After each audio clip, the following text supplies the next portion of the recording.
Nous voulons te dire merci pour ce séminaire que tu as organisé à notre intention pour nous enseigner les principes bibliques du mariage. Nous prions que tu graves ces paroles sur la table de nos cœurs afin que nos enfants, dans le Seigneur et même dans la chair, reçoivent de ta part les instructions nécessaires pour ne pas se perdre le jour de leur mariage. Nous voulons qu'ils se marient selon ta volonté et aient des foyers heureux et durables. Merci pour nous avoir exaucés. Au nom de Jésus, nous avons prié. Nous pouvons nous asseoir. Donc, le message suivant est intitulé « La compatibilité du point de vue physique, social, spirituel et sanitaire ». La compatibilité du point de vue physique, social, spirituel et sanitaire. Nous allons ouvrir nos Bibles dans Genèse chapitre 2. Genèse chapitre 2. Nous lisons le verset 18. Genèse 2, 18. L'Éternel Dieu dit, « Il n'est pas bon que l'homme soit seul, je lui ferai une aide semblable à lui. » Il n'est pas bon que l'homme soit seul, je lui ferai une aide semblable à lui. Ce passage nous montre clairement que Dieu est l'auteur du mariage et le mariage est la volonté parfaite de Dieu pour l'homme et la femme. C'est une très bonne chose de se marier car, selon Dieu lui-même, il n'est pas bon que l'homme soit seul. Et c'est lui le créateur. Et s'il dit qu'il n'est pas bon que l'homme soit seul, c'est qu'il n'est pas bon que l'homme soit seul. Il y a des gens qui disent, non, moi je peux rester comme ça et je serai comme l'apôtre Paul pour pouvoir servir Dieu. Si tu n'es pas créé eunuque, tu ne pourras pas supporter. Il n'est pas bon que l'homme soit seul. Il n'est pas bon que l'homme soit seul. Si Dieu veut faire du bien à l'homme, il ne peut plus en même temps lui donner quelque chose qui va le conduire à la perte ou à la mort. S'il veut lui faire du bien, il ne peut pas lui donner un homme ou une femme qui va lui créer des problèmes jusqu'à sa mort. Dieu ne peut pas vouloir de quelque chose et de son contraire à la fois. Jamais. En considérant donc les buts du mariage qui sont le bonheur, l'épanouissement, la procréation et l'épanouissement spirituel et bien d'autres choses encore, il y a certaines conditions minimales qui doivent aider à la réalisation de ces objectifs. On se marie pourquoi? On se marie pour le bonheur. On se marie pour le plaisir mutuel. On se marie également pour la procréation. Allez et multipliez-vous sur la terre. On se marie pour l'épanouissement physique et spirituel. On se marie vraiment pour le bien-être de l'homme et accomplir la volonté de Dieu. Pour que ces objectifs soient atteints, il y a des conditions à remplir. Ces conditions minimales sont à la fois physiques, sociales, spirituelles et sanitaires que nous pouvons regrouper sous le vocable de compatibilité ou incompatibilité. Nous verrons donc ce message en 4 points. La compatibilité spirituelle. 2. La compatibilité physique. 3. La compatibilité sociale. Et 4, la compatibilité sanitaire. Voyons le premier point, la compatibilité spirituelle. La compatibilité spirituelle. Si nous retournons, on ne va pas retourner là-bas, on va aller directement dans Deutéronome, chapitre 7. Deutéronome, chapitre 7, où nous irons d'abord dans Amos. Amos, vous avez, après Osée et Joël, vous avez Amos, chapitre 3, verset 3. Amos 3, 3. Deux hommes marchent-ils ensemble sans en être convenus? Deux hommes marchent-ils ensemble sans en être convenus? Impossible. Deutéronome, chapitre 7, verset 3. Deutéronome. Deutéronome avant Josué. Deutéronome, chapitre 7.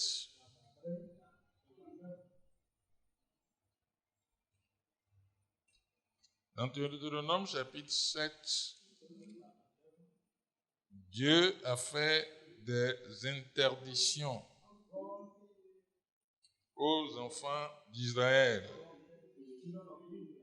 C'est un ordre qu'il avait donné donc de détruire les Cananéens et leurs idoles lorsqu'ils doivent arriver, quand ils seront à Canaan. Comme c'est des idolâtres qu'ils trouveront là-bas, ils doivent vouer tout le pays par interdit en détruisant les idoles et ne pas permettre que cette idolâtrie continue. Et il leur donne un ordre: tu ne contracteras point de mariage avec ces peuples, tu ne donneras point tes filles à leurs fils, et tu ne prendras point leurs filles pour tes fils. Pourquoi? Il explique au verset 4. Car ils détourneraient de moi tes fils, qui serviraient d'autres dieux, et la colère de l'Éternel s'enflammerait contre vous, il te détruirait promptement. Donc ça, c'est un élément spirituel fondamental. Lorsque vous épousez quelqu'un qui n'est pas de votre obédience spirituelle, il est évident qu'il va vous conduire dans sa religion. Et si vous ne voulez pas, il y aura des problèmes dans le foyer. Donc, si vous épousez un idolâtre, quelle que soit votre chrétienté, vous deviendrez idolâtre. Si vous épousez un musulman, quelle que soit votre obédience, vous deviendrez musulman. D'abord, eux, c'est la première condition qu'ils vous posent avant de vous marier. Vous devez accepter forcément de passer, n'est-ce pas, sur le tapis. Et si vous êtes un chrétien et que vous contractez un mariage avec quelqu'un qui est foncièrement idolâtre, cela veut dire que spirituellement, vous êtes mort. Vous pouvez dire, j'ai le Saint-Esprit, je parle en langue, j'ai les dons spirituels. Vous allez être étouffé lentement, mais très sûrement. Donc, c'est pourquoi un enfant de Dieu qui est sauvé et qui adore Dieu, qui a accepté Jésus-Christ comme son Seigneur et Sauveur personnel, ne peut pas aller épouser quelqu'un d'autre qui n'est pas de son obédience religieuse. Le mariage entre un croyant et un incroyant est une association mal assortie. C'est comme on met un pagne neuf et un vieux pagne ensemble pour coudre, ou bien on verse du vin nouveau dans une vieille outre, tel que Jésus l'a dit dans Matthieu 9, versets 16 à 17, et dans Luc 5, versets 36 à 39. Deux personnes ne peuvent pas marcher ensemble sans en être convenues. Donc, avant de rentrer en fiançailles, il faut que vous soyez convenus que nous sommes des enfants de Dieu, nous sommes des chrétiens, nous sommes de telle obédience et que nous allons marcher selon les principes de la Bible. La compatibilité spirituelle est fondamentalement basée sur le fait d'être né de nouveau ou non. Lorsque nous parlons de compatibilité spirituelle, ici, dans une église biblique évangélique, cela a rapport à la nouvelle naissance. C'est pour cela que devant le ministre célébrant du mariage, vous allez répondre publiquement à des questions. Après qu'on ait posé la question au père de la femme, qui donne cette femme en mariage à 7 ans, il dit c'est moi, il remet sa main au pasteur qui célèbre, et bien avant cette cérémonie-là, on va vous poser des questions. Ou juste avant cette cérémonie, on vous pose des questions. Es-tu né de nouveau?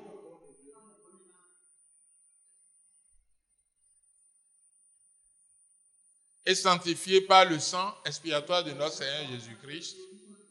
Oui, je le suis. On pose la question à la fille. Es-tu né de nouveau? Sanctifié par le sang expiatoire de notre Seigneur Jésus? Oui, je le suis. C'est sur cette base qu'on met votre main dans la main de l'homme ou de la fille. C'est spirituel. C'est un acte fondamentalement spirituel. Beaucoup pensent que c'est du folklore. Ce n'est pas du folklore. On vous a interviewé, on sait que vous êtes sauvé, mais devant vos parents, devant vos amis, devant toute l'église, on vous pose publiquement cette question et vous faites votre confession de foi. Oui, je le suis, par la grâce de Dieu. Et souvent, quand les deux sont spirituels et que l'affirmation est vraiment spirituelle, vous soulevez des ovations instantanées. Parce que c'est très, très important pour ceux qui le comprennent. Ce n'est pas n'importe qui est né de nouveau. Un pécheur est incompatible à un enfant de Dieu. Un incroyant ou un rétrograde ne peut jamais aller avec un vrai enfant de Dieu dans le mariage parce qu'ils ne perçoivent pas les choses de la même manière. Jamais. Ils ne voient pas les choses de la même manière. Ils ne pensent pas de la même manière. Ils n'aiment pas les mêmes choses. Ils n'ont pas les mêmes sentiments. Donc, ils sont incompatibles. Voilà pourquoi dans 2 Corinthiens chapitre 6, l'apôtre Paul, sous l'inspiration du Seigneur, va nous mettre en garde. 2 Corinthiens, ouvrez votre Bible. Chapitre 6, ouvrez votre Bible. Du verset 14. Ne vous mettez pas avec les infidèles sous un joug étranger. Le mariage, c'est une alliance, c'est un joug. Lorsqu'on met votre main dans la main de l'homme et qu'on prie pour vous, vous êtes liés, c'est un joug. Quand on lie 2 bœufs ensemble par un joug, c'est pour les obliger à aller dans la même direction, à cultiver, à tirer le tracteur ou bien l'appareil, la charrue, à tirer la charrue, en allant dans la même direction. Sinon, si on ne leur mettait pas le joug, un bœuf va passer à gauche, l'autre va passer à droite, chacun sera libre. Vous n'êtes pas libre dans ce joug-là. Et dans le mariage, vous n'êtes plus libre comme avant, où chacun est libre de faire ce qu'il veut. Il est célibataire, il peut aller là où il veut, il peut dormir là où il veut, il peut manger là où il veut. Non. Une fois que vous venez ensemble, vous dormez désormais sous le même toit. Vous mangez à la même table, vous buvez à la même source et vous êtes ensemble pour la vie. Donc c'est un joug. Mais il dit, ne vous mettez pas avec les infidèles sous un joug étranger. Car quel rapport y a-t-il entre la justice et l'iniquité? Ou qu'y a-t-il de commun entre la lumière et les ténèbres? Verset 15. Quel accord y a-t-il entre Christ et Bélial, c'est-à-dire le diable? Et quelle part a le fidèle avec l'infidèle? Verset 16. Quel rapport y a-t-il entre le temple de Dieu et les idoles? Car nous sommes le temple du Dieu vivant. Comme Dieu l'a dit, j'habiterai, je marcherai au milieu d'eux. Je serai leur Dieu, ils seront mon peuple. Si toi qui as reçu Jésus dans ta vie comme ton Seigneur Sauveur personnel, et le Saint-Esprit vient habiter en toi, et Jésus vient habiter dans ton cœur, pour exprimer sa vie en toi jusqu'à ta mort, tu t'associes avec un incroyant qui adore les idoles, et c'est Satan, son maître, qui habite en lui, dans son cœur, et vous vous mettez sur le même joug, mais vous êtes perdus. C'est un joug unique. Ce mariage ne peut jamais marcher.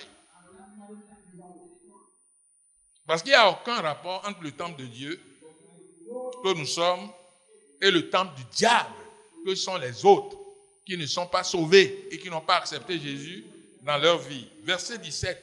Alors qu'est-ce qu'il faut faire? C'est pourquoi sortez du milieu d'eux et séparez-vous, dit le Seigneur. Ne touchez pas ce qui est impur et je vous accueillerai. Verset 18. Je serai pour vous un père et vous serez pour moi des fils et des filles, dit le Seigneur Tout-Puissant. Donc, lorsque vous vous engagez dans le processus, c'est que vous voyez que celui-là ou celle-là prétend être chrétien ou chrétienne, mais n'est pas sauvé, vous vous retirez. Si vous êtes déjà en fiançailles, vous rompez les fiançailles. En suivant bientôt la procédure de revenir voir votre pasteur ou le comité de mariage pour dire « j'aimerais rompre les fiançailles » ou « je ne veux pas m'engager ». Pourquoi? Parce que j'ai découvert que la sœur n'est pas sauvée ou j'ai découvert que le frère n'est pas sauvé. Qu'est-ce qui te permet de dire ça? Et tu donnes les choses qui te permettent de le dire.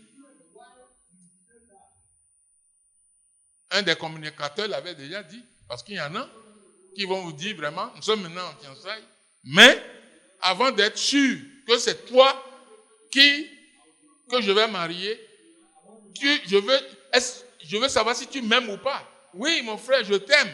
Non, ce n'est pas aimer dans la bouche. Tu dois me prouver ça. Et je vais te prouver ça comment? Depuis qu'on est en fiançailles, tu ne m'as jamais visité. Il faut que tu me visites.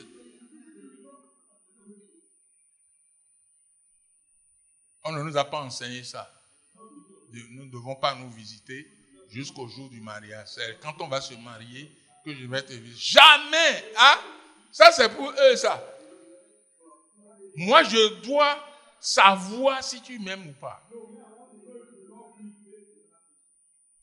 Ne participez point aux œuvres infructueuses des ténèbres. Au contraire, faites quoi? Dénoncez-les. Si tu es un enfant de Dieu, tu dois dénoncer un tel fiancé ou une telle fiancée. C'est un loup-garou qui a mis la peau de l'agneau, mais qui est un loup à l'intérieur et qui s'est faufilé entre les mailles de l'interview pour se présenter là parce qu'il te visait pour te faire tomber. Tout simplement, quelle que soit sa beauté, quelle que soit sa richesse, tu t'en fous. C'est pour cela qu'on dit tu dois connaître le Dieu du mariage d'abord. Tu dois avoir une expérience personnelle avec. C'est lui qui t'intéresse, ce n'est pas celui-là ou celle-là que tu veux marier qui est le plus important. Et ça, il faut être absolument ferme là-dessus. Parce que quand tu rentres dans le joug étranger, tu ne ressors plus. Une fois que le mariage est contracté, à l'état civil, en passant par l'état coutumier, et à l'église, c'est terminé. Tu ne peux plus reculer.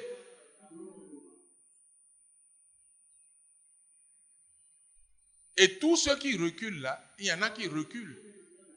Il y en a qui reculent. Mais tous ceux qui reculent là, ils disent, ouais, on a fait le divorce, voici l'acte de mariage. quand nous serons au ciel, nous allons voir si Dieu a accepté ça ou pas.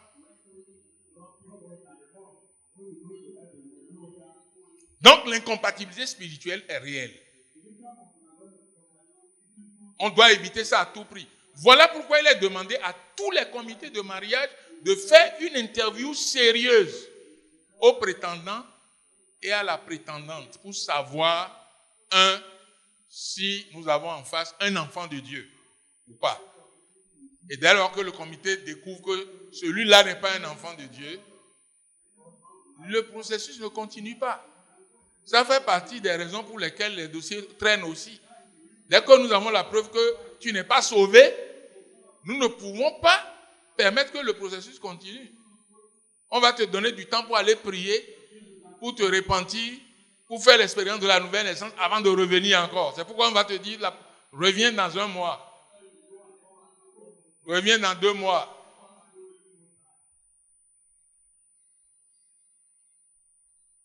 Parce que si tu viens raconter des fables habilement conçues, on le saura. Puisque nous avons l'Esprit de Dieu. Nous avons le don du discernement aussi. Et nous vous suivons. Parce que vous avez des dirigeants hiérarchiques depuis la cellule de maison qui vous suivent jusqu'à ce que vous deveniez ouvrier, qui vous suivent jusqu'à ce que vous devenez leader, qui vous suivent jusqu'à ce que vous devenez maintenant pasteur ou coordinatrice. C'est depuis ce temps qu'on vous connaît. Et si vous êtes sérieux, on le sait. Si vous n'êtes pas sérieux, on fouille et on demande autour de vous quelle est votre vie, quelle vie vous menez. Donc, nous ne donnerons pas en mariage nos filles à des païens et vice-versa. Dieu a défendu cela. Dans Deutéronome 7.3 que nous avons donc lu, tu ne contracteras pas de mariage avec ces gens-là et tu ne donneras pas ta fille en mariage à de tels hommes, parce que cette combinaison ne permet pas de réaliser le but du Seigneur pour le couple. La compatibilité spirituelle peut aller au-delà de ce premier aspect et toucher même le ministère, l'appel, la vision, les désirs spirituels. Mais ces aspects sont moindres et peuvent être traités pendant les fiançailles. Parce que les aspects que je viens de citer, par exemple, le ministère, celui qui est appelé au ministère. Il y a un pasteur régional qui l'a dit hier. Il est appelé au ministère. Il a reçu l'appel de Dieu. Il a la vision de servir le Seigneur à plein temps. Et donc, si sa partenaire ou son partenaire n'est pas d'accord, ça ne peut jamais se réaliser. Nous avons des cas où l'homme dit, je suis appelé pour travailler pour le Seigneur à plein temps, aller en mission. Et la femme dit non.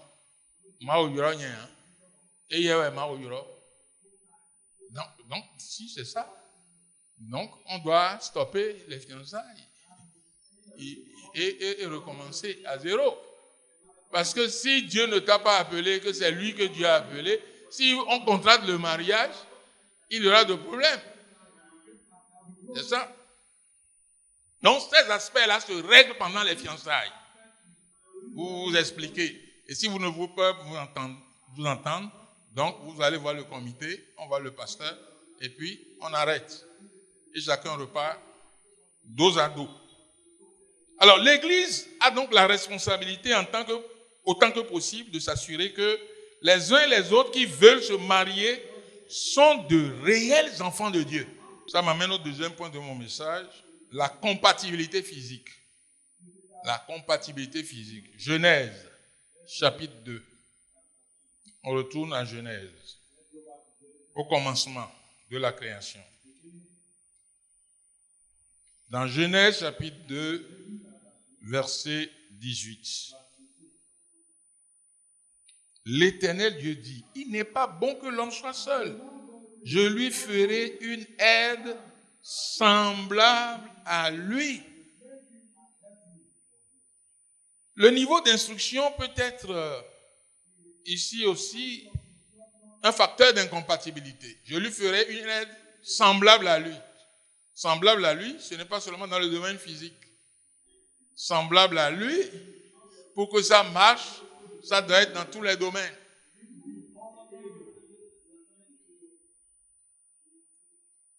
Donc, Le but du mariage étant le bonheur, le plaisir, la procréation. L'écart d'âge peut entraver cela. C'est pourquoi nous parlons de compatibilité physique.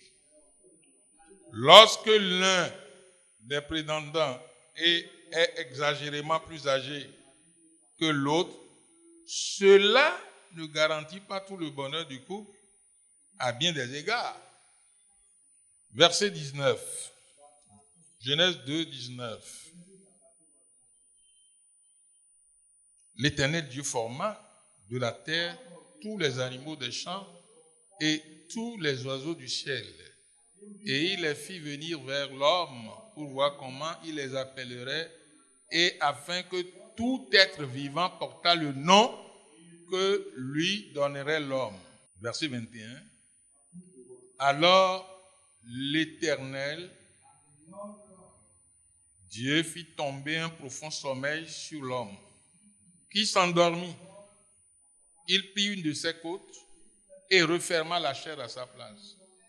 L'Éternel Dieu forma une femme de la côte qu'il avait prise de l'homme et la mena vers l'homme. Et l'homme dit, voici cette fois-ci celle qui est l'os de mes os et chair de ma chair. On l'appellera femme parce qu'elle a été prise de l'homme. Femme veut dire, elle a été prise de l'homme.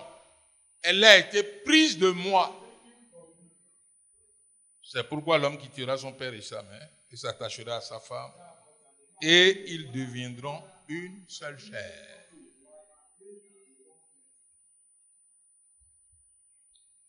Alors, si tel a été le processus, cela veut dire que l'écart d'âge, dans le cas où ça arrive, ça ne peut pas être un écart d'âge trop élevé entre les deux. Puisqu'on sait que l'homme a été créé avant la femme. Nous sommes d'accord. Mais, par expérience, on sait que si l'écart est trop, il y a des problèmes. Beaucoup d'exemples peuvent être donnés à ce sujet. L'Église, par expérience, a fixé la limite à 10 ans d'écart d'âge. À partir de 10 ans d'écart d'âge, les frères et les sœurs sont conseillés à ne pas s'engager dans de tels mariages. Toutefois, ces situations éventuelles sont traitées au cas par cas. Les frères et sœurs sont également libres de décider eux-mêmes si le cas n'est pas grave, s'ils estiment que ce n'est pas grave.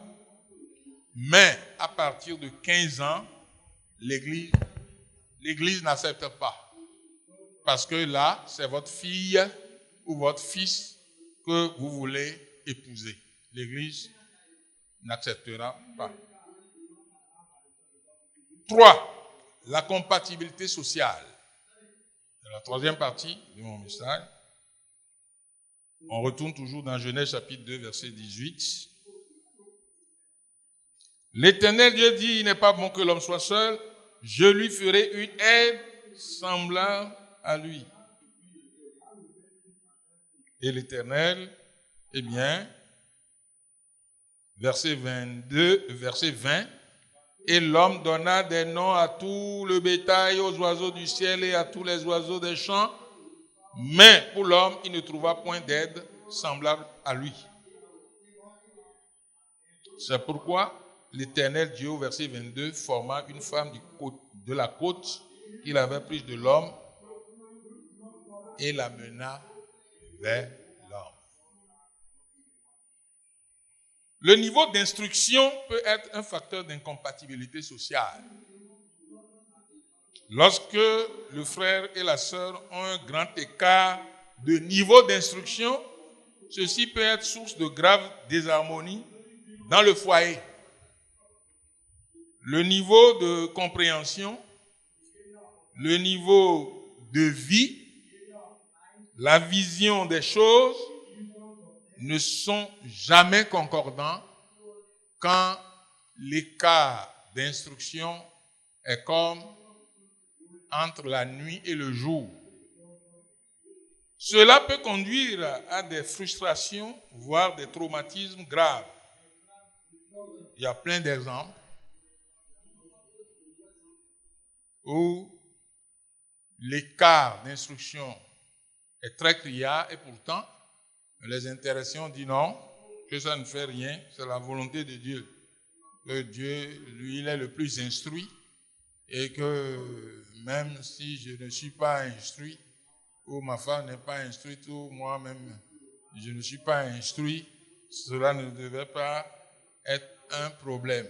Mais c'est dans la pratique, dans le mariage que ça se ressent. Ça se ressent.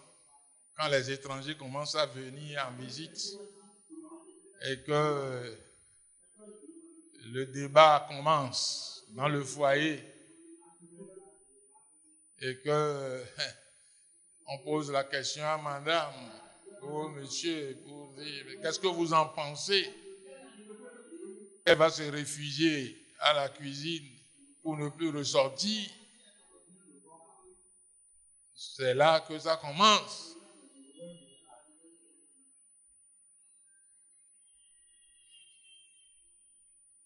Alors, si vous ne savez pas faire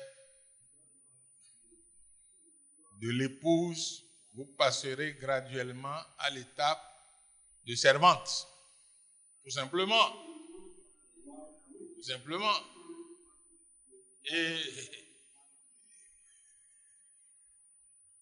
Et l'harmonie va disparaître.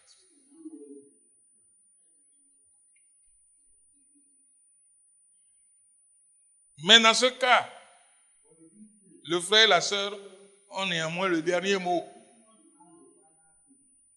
Si les deux sont convaincus, cela peut se faire, sauf si le pasteur national a une objection.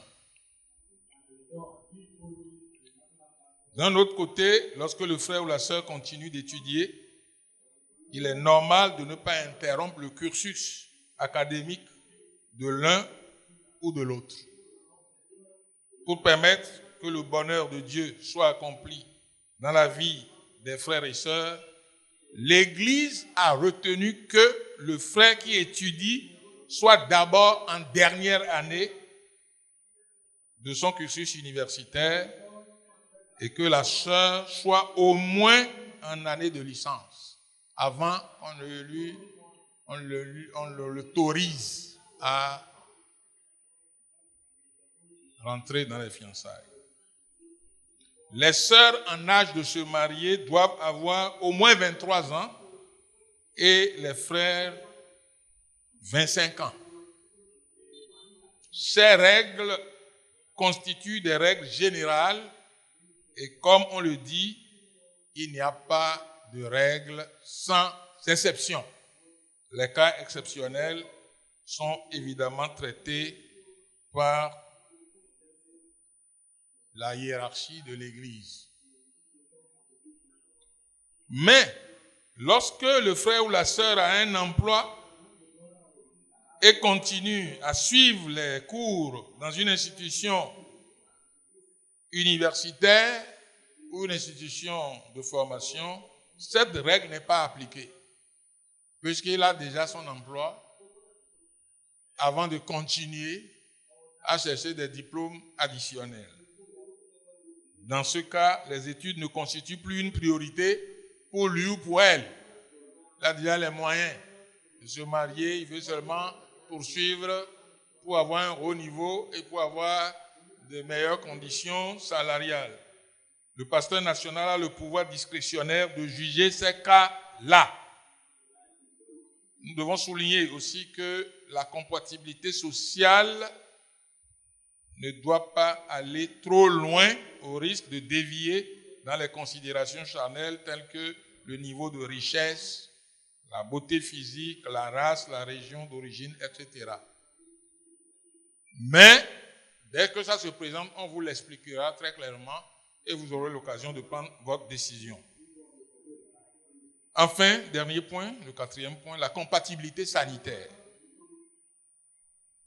Au niveau de la compatibilité sanitaire, quand nous lisons Genèse 2, 18, et que nous ajoutons Lévitique chapitre 13, nous allons voir le souci de préservation de la race divine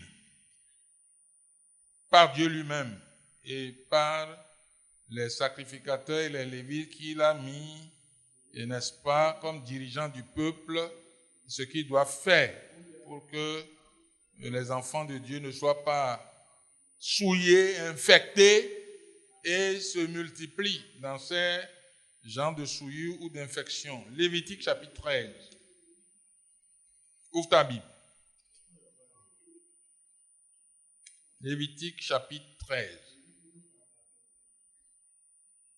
Verset 46. Aussi longtemps qu'il aura la plaie, il sera impur. Il est impur.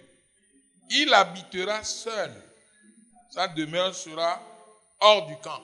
Ça, c'est pour ceux qui sont attaqués par une infection transmissible, comme la lèpre. Et on a des doutes que c'est la lèpre. Alors, il doit se faire consulter par le sacrificateur qui doit l'examiner. Au verset 43, le sacrificateur l'examinera.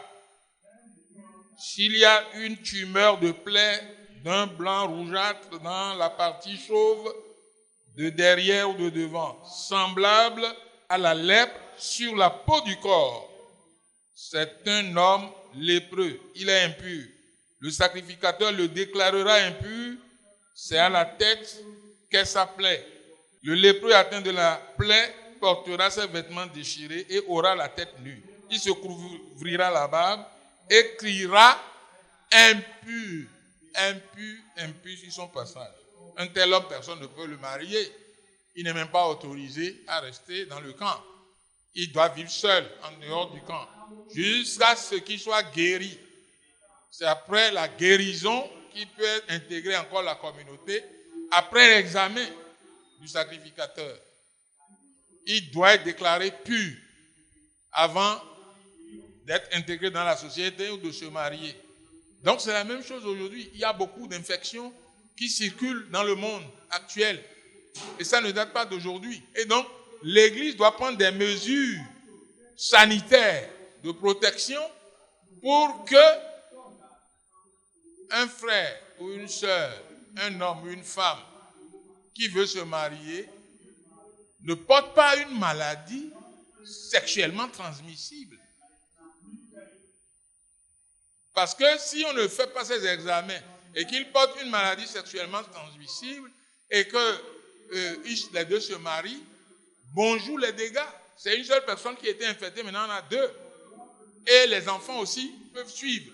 C'est pourquoi on parle de compatibilité sanitaire ou non. Dans l'Ancien Testament, Dieu a exigé que celui qui est atteint de la lèpre soit mis hors du camp.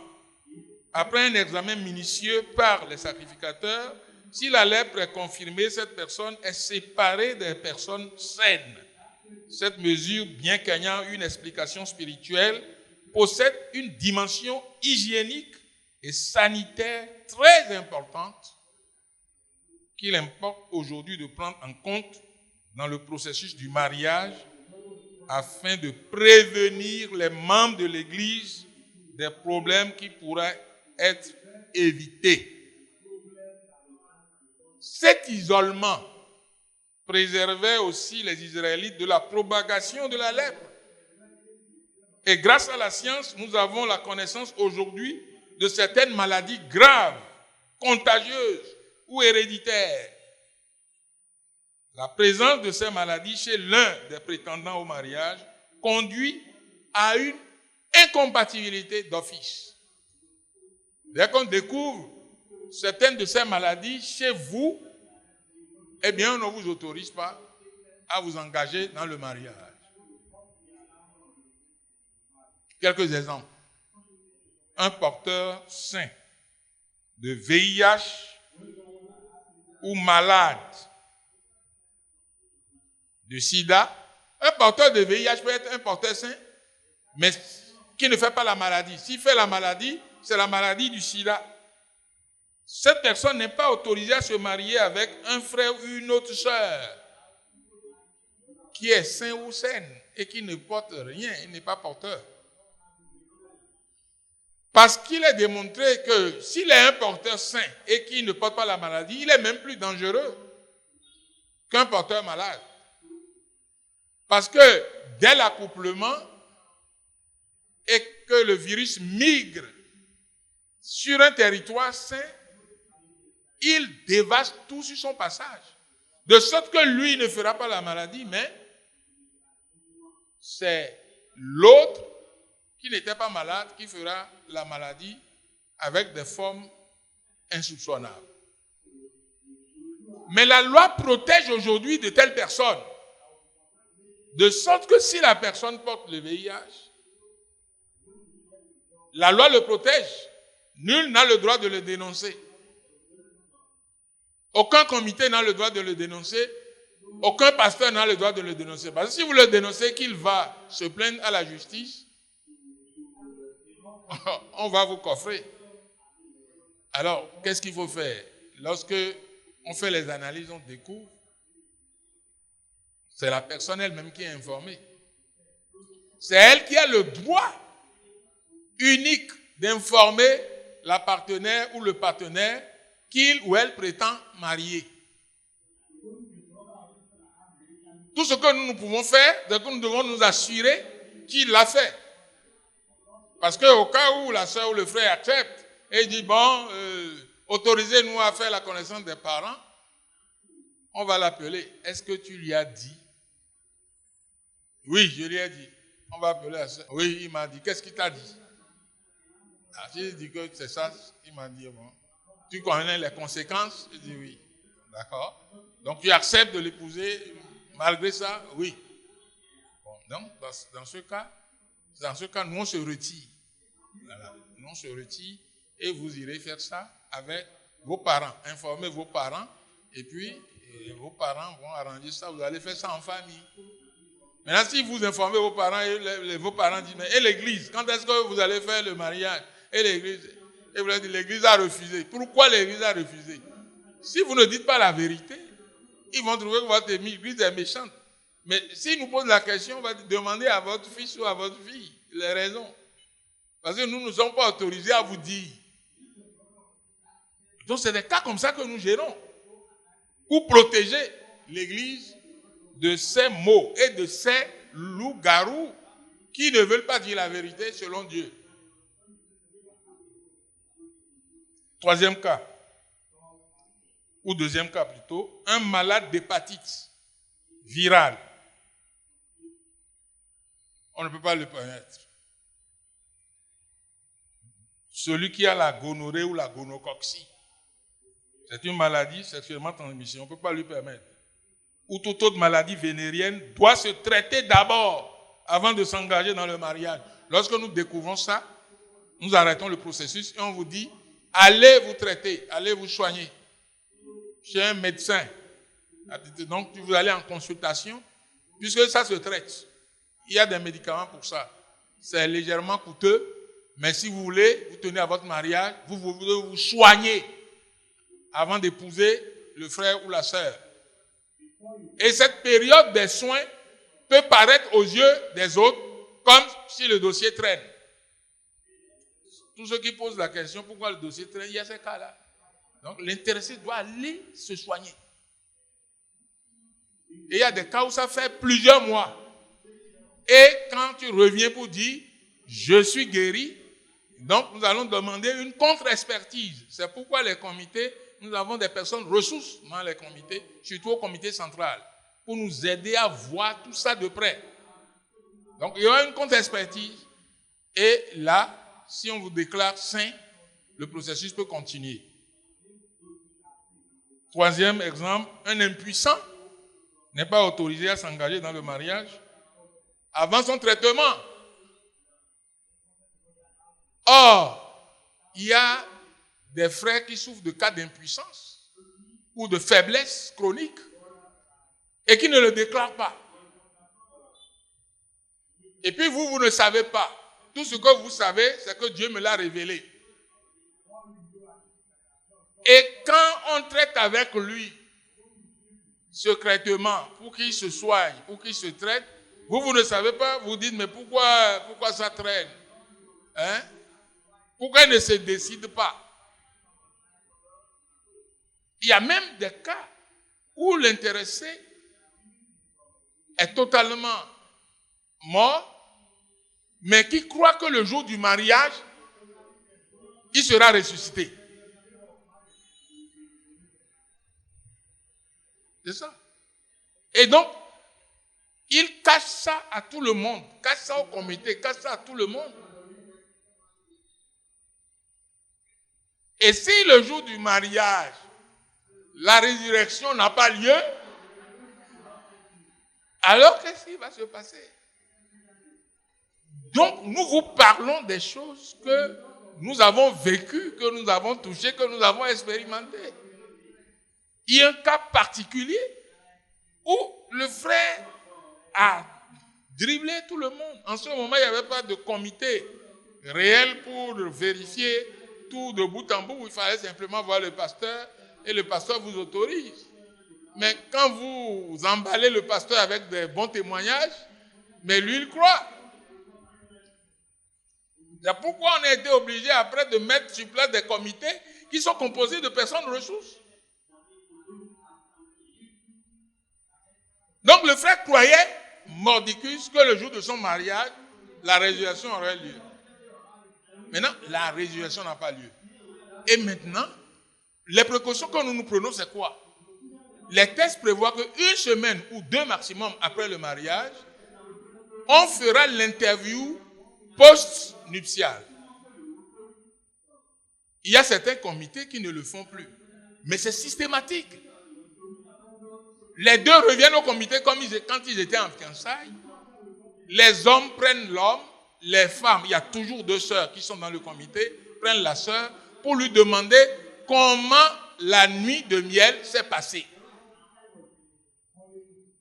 Donc, dans le cas de la sœur dit rien ne s'est passé.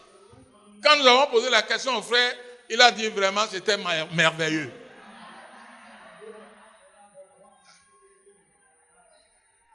Et nous, on était rassurés.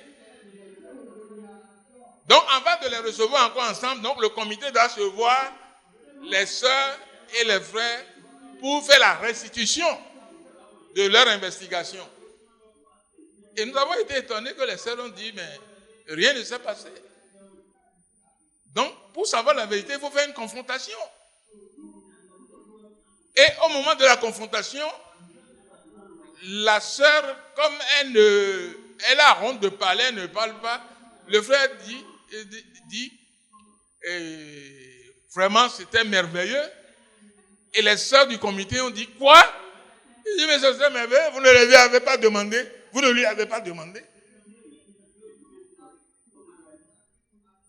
Ah ben on l'a demandé. Et qu'est-ce qu'elle a dit? Qu'est-ce que tu lui as dit? Tu ne lui as pas dit que ça s'est bien passé. Et la sœur était petite comme ça, elle ne disait rien, elle nous regardait seulement.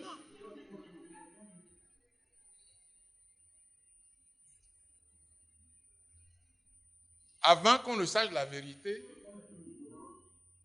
il a bouffé 7 ans dans la vie et la jeunesse de la femme. Et pour le savoir, j'ai dû l'obliger à aller auprès d'un médecin urologue, membre de l'église, pour nous attester ça. Et après l'examen, le médecin m'a envoyé sous pli fermé le résultat. Et m'a dit, pasteur, des sujets de ce genre n'acceptent jamais leur impotence. J'ai dû emmener le résultat à Lagos pour voir le surintendant général. Et le surintendant général dit, ce mariage est nul et sans effet. tu vas rassembler tous les leaders à la réunion des leaders, tu proclames que le mariage est nul. La sœur est libre d'attaquer ce mariage devant la justice. Ce qu'elle a fait, nous l'avons autorisé à l'attaquer devant la justice et la justice a prononcé. C'est à partir de ce moment qu'il a commencé à dire la vérité. Puisqu'il y a un rapport médical. Parce que lui nous emmenait vers son médecin à lui. Mais nous, quand on a dit non, on va aller maintenant vers notre médecin. Il était attrapé. Donc, si vous ne priez pas pour connaître la volonté parfaite de Dieu dans le mariage, vous pouvez tomber sur un cas pareil. Parce que si vous voyez simplement le physique et le en bon point, le dévouement à l'évangélisation, à la prédication, professionnellement, c'est un bosseur. Et puis dans l'église, il est chaud physiquement. Mais il n'est pas chaud partout. Gloire à Dieu. C'est pourquoi la parole de Dieu recommande la compatibilité sanitaire. Il faut absolument vérifier ça. Et pour terminer, lorsqu'un frère ou une sœur a des hématies AS ou AC, il est incompatible avec un autre qui a les hématies AS ou AC. Ou SS. Au risque de faire des enfants SS. Ou des enfants SC. Qui constituent des difficultés pour le foyer après. C'est pour prévenir les membres de l'Église de la propagation de ces affections graves et des enfants drépanocytaires qu'il est procédé de façon systématique à des analyses médicales avant de s'engager dans le mariage. Dieu ne veut pas que vous vous mariez pour être contaminé par le VIH et Dieu ne veut pas que vous ayez des enfants drépanocytaires. Vous allez regretter toute votre vie en commettant des erreurs de ce genre. À Dieu ne plaise donc. Notez bien, il y a pourtant des gens qui sont présomptueux et qui cherchent à tenter Dieu. Leur foi devient très grande pour déplacer toutes les montagnes lorsque la passion de la jeunesse les prend, lorsque la passion du mariage les prend. On veut me bloquer, je n'accepterai pas. Et comme on nous a enseigné qu'il faut prier lorsque les obstacles se présentent, alors on prie pour débloquer. Et alors, qu'est-ce que l'Église conseille? Il faut que ces gens-là aient déjà déplacé la montagne avant de rentrer dans le lien du mariage. Sinon, l'Église ne les autoriserait pas. La voie sage dit, quand tu vois le danger arriver, il faut s'éclipser. Il faut s'éclipser avant que le danger n'arrive. Voilà ce que Dieu m'a mis à cœur de partager avec vous. Si vous n'êtes pas satisfait, dans les réponses aux questions, on y reviendra. Levons-nous pour la prière. Qu'est-ce que tu as gagné à travers l'enseignement sur la compatibilité et l'incompatibilité?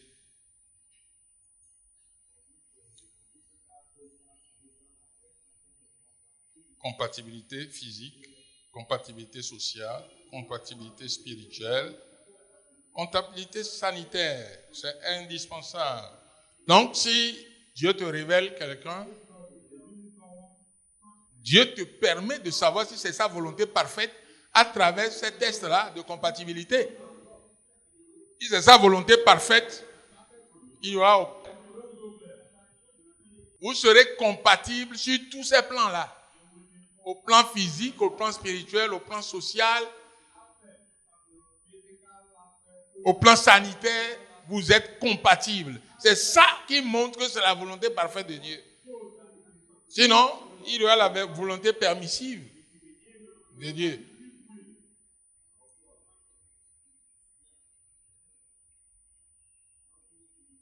Et lorsque vos dirigeants vous donnent des conseils, il faut écouter, il faut les suivre. Et si vous n'êtes pas d'accord, vous irez voir le pasteur national, qui est le dernier recours. Et si ça le dépasse, il y va voir le surintendant général, qui est le responsable au plus haut niveau de l'Église. Il y a toujours une solution qu'on peut trouver.